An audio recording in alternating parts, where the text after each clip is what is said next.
السلام علیکم ورحمۃ اللہ وبرکاتہ۔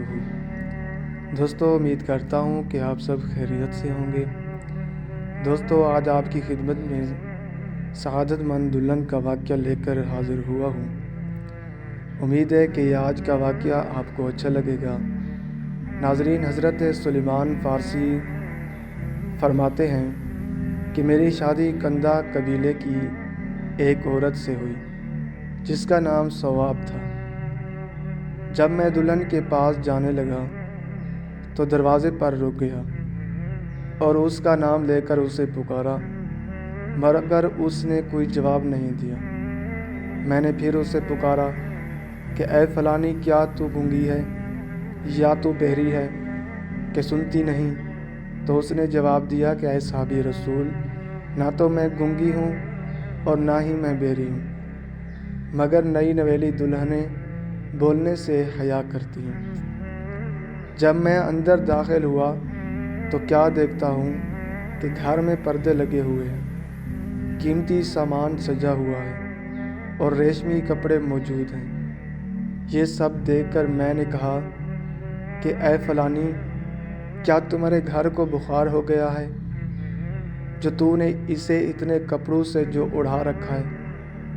تو اس نے جواب دیا، ایسی بات نہیں، بلکہ دلہنیں اپنے گھر کو ایسے ہی سجایا کرتی ہیں۔ پھر میں نے نظر اٹھا کر دیکھا تو خادم کھانا لے کر کھڑے تھے۔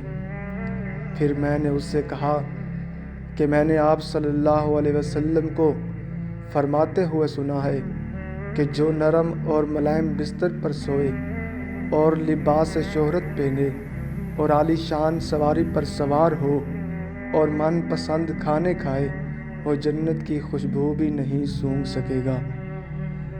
میری زوجہ کہنے لگی کہ اے صحابی رسول، میں آپ کو گواہ بناتی ہوں کہ اس گھر میں جو کچھ موجود ہے، جو کچھ بھی ہے، سب اللہ کی راہ میں صدقہ کرتی ہوں، اور میرے سارے غلام اللہ کی راہ میں آزاد ہیں۔ آپ مجھے تھوڑی سی گندم لا دیجئے تاکہ میں گھر کے کام کاج خود ہی کر لیا کروں گی۔